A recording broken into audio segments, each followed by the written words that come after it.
Hi, my name is Ben, and welcome to another episode of Film Fix, the show where I take movies that are good but not great and suggest how they may have been improved. This week, Star Wars Episode 9, The Rise of Skywalker is being released, and with the official end of the Skywalker saga, I thought it would be finally time to go back and revisit the last time the saga ended, by which I'm referring to the Star Wars prequel trilogy. Before we get started, as always, let me say I am in no way claiming that I am smarter or more talented than George Lucas or any of the other artists working on these films. It's so much easier to pick apart someone else's work, and finding flaws in your own work is harder than trying to make the Kessel Run in under 12 parsecs. And to any who might be wondering why I'm covering the prequels this week and not the sequels, I'm waiting to see how The Rise of Skywalker turns out, so those may become a video of their own at some point. Anyways, without further ado, let's talk about how to fix the Star Wars prequels. From a production standpoint, the changes that need to be made are fairly obvious. George Lucas originally tried to delegate the directing of The Phantom Menace to Steven Spielberg, Robert Zemeckis, and Ron Howard each in turn. He tried to recruit Spike Jonze to direct Attack of the Clones. This seems to be Lucas's strong suit, working as a creative producer influencing the story and the concepts, but ultimately delegating the day-to-day writing and directing to others as he did on The Empire Strikes Back and Return of the Jedi. If Lucas had found other creators to collaborate with to further hone his films, I feel the prequel trilogy could have been amazing, because the story behind the prequels is actually pretty great when you really look at it. Palpatine's plot to take over the galaxy is pretty ingenious, using the heroes of the story to maneuver himself into greater and greater political power, playing both sides of a conflict to spread his opponents across the galaxy and slowly pick them off. The story of Obi-Wan slowly losing a friend, the Clone Wars, the story of Anakin slowly turning from noble Jedi into cruel despot. These are intrinsically fascinating storylines held back by some bad writing, stiff acting, and a structure that is lacking. And it's easy to point out that if Lucas had tasked another director and writer to work on these films, the writing and acting may have been improved. So instead, let's take a look beyond the bad acting, writing, and subpar green screen, and instead look at how the story and structure itself may have been rearranged and improved for a more effective trilogy. When we were promised the prequels, we were promised the story of a man falling from grace. What we received was a film about a little kid who is the chosen one. Then a movie about an adolescent incel with anger issues. Sorry, milady. Then we got a movie about a fall from grace. And it felt horribly rushed and very unbelievable. Who goes from heroic member of the Jedi Order to child murderer in the space of an afternoon? And why did it take 3 movies for us to get to the meat of the story? What we needed was a story more akin to Walter White's in Breaking Bad, a slow and gradual descent from a good man to an evil man, with each tiny moral compromise snowballing into a massive shift in ideology. Because nobody wakes up one day and just decides to be terrible. It takes years and years of morally corrupt decisions for good reasons to slowly corrupt a soul. So let's give Darth Vader that arc. First things first, scrap the Phantom Menace. Just get rid of it, because it is entirely unimportant. We didn't need to see Darth Vader as a child. We don't really need the Chosen One prophecy, the explanation of the midichlorians or Jar Jar Binks or how Senator Palpatine became the Chancellor. If you really want to keep any of these elements, great. Either mention it in passing or move it whole cloth to the Attack of the Clones. Instead, our trilogy is going to consist of these 3 movies: Attack of the Clones, Revenge of the Sith, and a new middle chapter called Clone Wars or something like that. A movie set in the heat of the Clone Wars, potentially pulling from either of the Clone Wars shows as source material, or it can be an entirely new story. The possibilities are endless with the backdrop of the Clone Wars to work with. This allows us a movie to introduce our characters and the Clone Wars conflict. A middle movie in which we can watch our characters grow, change, and in Anakin's case, grow darker. And then we can cap it all off with Revenge of the Sith, where Anakin goes full dark side.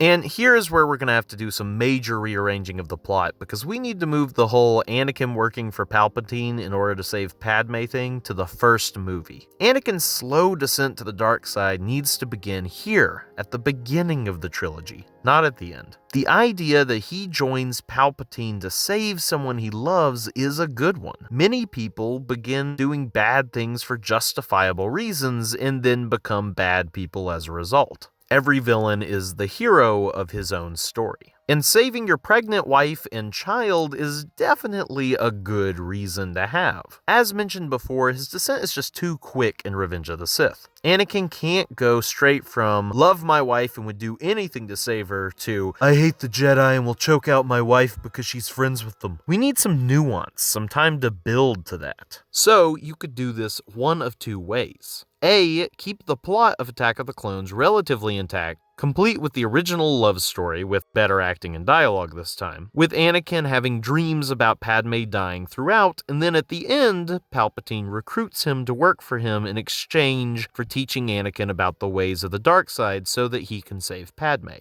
Heck, since we got rid of the Phantom Menace, we could revert Padme back to being a regal queen who needs a bodyguard instead of just being a senator. You could create an entire subplot about how the Separatists want her dead because she's the leader of this planet and she won't join them, or something of that sort. Or B, we can totally change up the love story. Have Anakin already be with Padme at the beginning. Maybe they're already married. You can chuck the whole Jedi don't marry people thing if you'd like, or you could keep it if you like the tension that it builds. We can keep Padme a senator, maybe having her slowly catching on to Palpatine to add some political intrigue to the plot, or you can make Padme a fellow Jedi, spicing up the forbidden love storyline even more. This could also allow Padme a more active role in the plot, preventing her from being sidelined as she often was in Revenge of the Sith or the Clone Wars TV shows. There's a ton of possibilities you could play with here. Regardless, it's not that important how we get there. We just need Anakin in love with Padme, willing to betray everything he knows in order to save her by the end. Except how I see it, in this trilogy, he wouldn't be betraying his friends by agreeing to learn from Palpatine. In this version of the story, Palpatine promises Anakin he'll teach him how to save Padme if he serves him. Anakin, still a decent guy at this point, agrees, but plans to learn only enough from Palpatine to save his wife before turning him over to the Jedi. This is the lie he will tell himself for the next two movies. Now we move on to our Clone Wars movie. Here's the point in the video where I had to sit down and have a long introspective talk with myself. Was I really about to sit down and write out an entire outline for a totally original Star Wars movie based on nothing but the lore and what's in my head?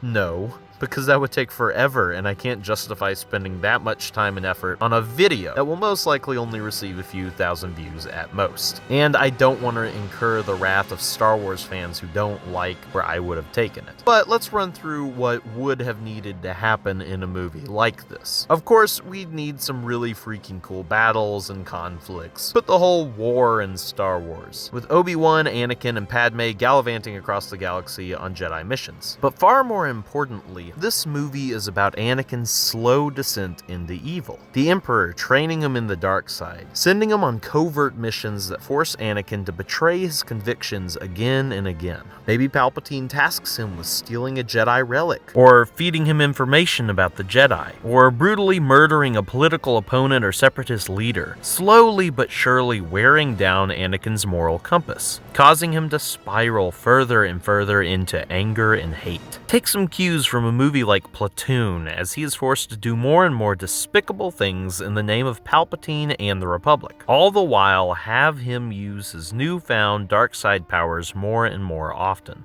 Maybe he uses Force Choke to kill a powerful enemy. Maybe he uses Force Lightning on a battalion of enemy troops. He uses his newfound powers out of desperation at first, but then he finds that he likes it. Make it almost like a drug. He's drawn further and further in as he grows to love the power it gives him more and more. Meanwhile, Obi-Wan notices his friend taking more and more moral compromises, drifting further and further into darkness. In addition to this, give us reason for Anakin to become disillusioned with the Jedi. Show some hypocrisy in their ranks.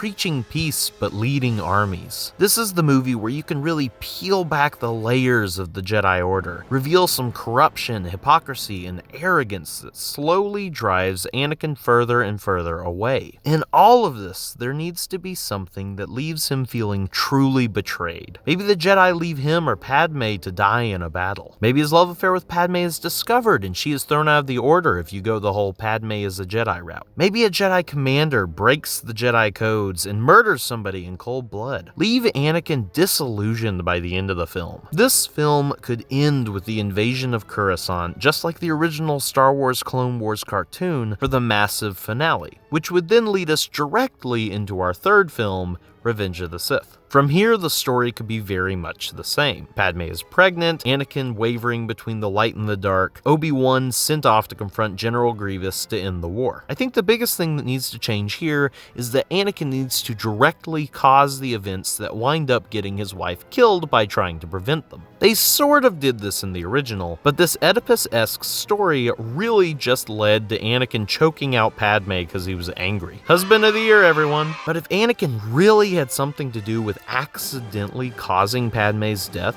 especially if that death had something to do with the Jedi, I feel this would provide a really good catalyst for him to turn completely to the dark side. Suddenly, all of his actions come back to bite him. He has a scapegoat to blame. For instance, maybe the Jedi decide to have a coup to overthrow the Chancellor who has accrued too much power. Or perhaps Obi-Wan or Padme discover evidence that Palpatine is a Sith Lord. The Jedi march in force to take out Palpatine. If Padme is a Jedi in this version, she might be among them. If she's a senator, she's in a meeting with the Chancellor. Bail Organa is there too. Anakin discovers the Jedi plan to overthrow the Chancellor. This feels like a betrayal of what the Jedi stand for to him. It also eliminates his one chance at learning the powers required to save his wife. So he leads a battalion of clone troopers to intercept the Jedi and stop them. A battle breaks out in the Senate building. More and more clone troopers arrive. The Jedi are quickly overwhelmed. Anakin hacks his way through Jedi to reach Palpatine, only to come into direct conflict with his wife, horrified at his actions. Clone troopers break into the throne room and gun down the remaining Jedi, including Padme. Anakin desperately tries to save her with his newfound powers, but cannot. She dies in his arms, and this is his turning point. Anakin leaves Padme's body with Bail Organa, who takes her to receive medical attention and some small hope they can revive her. Anakin leads the troops to the temple to slaughter the remaining Jedi in retribution. Palpatine declares the Jedi traitors and executes Order 66. From here, the movie would be very much the same, except in this case, Bail Organa would take Padme to receive medical care and finds that while Padme is dead, somehow her twins are still alive. He hides the twins and informs Anakin that his wife is dead. At the end of the movie, after Obi-Wan faces off against Anakin, he is recruited by Bail to watch over Luke as Bail would take Leia. Alternatively, if you want to fix the whole Leia remembering her mother thing in Return of the Jedi, you could just have Padme survive and go into hiding with Leia, leaving Obi-Wan to take Luke to Owen and Beru, planning on coming back for him one day, but dying a few years later. Regardless, we'd end with Obi-Wan delivering Luke into the arms of his aunt and uncle, providing a new hope for the galaxy. The end. Anyways, that's how I'd fix the prequels. But what do you think? Do you like my ideas? If not, please give me your own ideas for how these movies may have been improved in the comments below. And as always, thanks for watching. Hey guys, if you like this video, please like, share, and subscribe, as that would help my channel grow. If you want to see more film fix, click the box on the right. If you want to see something else, click the box on the left, and subscribe for future videos by clicking that button in the middle. Thanks, and have a good day.